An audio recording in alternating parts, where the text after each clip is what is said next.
രാവിലെ എണീറ്റപ്പോൾ ആൽവിക്ക് ചെറിയ ചുമയും ഒച്ചയടപ്പും ഒക്കെ ഉണ്ടായിരുന്നു. അപ്പോൾ പിന്നെ സ്കൂൾ ലീവാക്കി ഒന്ന് കാണിച്ചേക്കാമെന്ന് വിചാരിച്ച് അടുത്തുള്ള ഹെൽത്ത് സെൻ്ററിലേക്ക് പോയി. ഇതാണ് കേട്ടോ കൊളത്തൂർ ഹെൽത്ത് സെൻറ്റർ. അവിടെ പോയിരുന്നപ്പോൾ കുറച്ച് പേര് കാണിക്കാൻ നിൽക്കുന്നുണ്ടായിരുന്നു. അപ്പോൾ ആൽവിൻ്റെ വെയിറ്റ് ഒന്ന് നോക്കി. അത് കഴിഞ്ഞ് ബോറടിച്ച് ചുറ്റും നോക്കിക്കൊണ്ടിരിക്കുകയായിരുന്നു. നോക്കി നോക്കി നോക്കി നോക്കി ആൽവിൻ്റെ അടുത്തെത്തിയപ്പോൾ ചെക്കനതേ OP ടിക്കറ്റ് കൊണ്ട് റോക്കറ്റ് ഉണ്ടാക്കുന്നത് കണ്ടത് നന്നായി, അല്ലേ അതവനെ ചന്ദ്രനിലേക്ക് വിട്ടേനെ. അത് കഴിഞ്ഞ് അവിടുന്ന് കാണിച്ച് മരുന്നൊക്കെ വാങ്ങിച്ചിട്ട് ഞങ്ങൾ നേരെ പോയത് എല്ലാ അമ്മമാരും പറയുന്നുണ്ട്, ഡേ ചക്ക നിൻ്റെ മുടി നീട്ടാൻ നിനക്ക് പനി വന്നെന്ന് ഞാൻ പറഞ്ഞു. പാവ അവനത് വിശ്വസിച്ചു.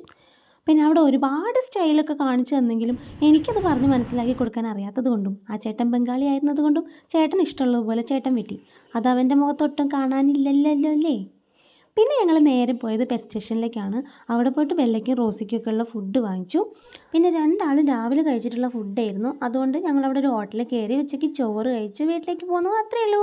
Bye friends.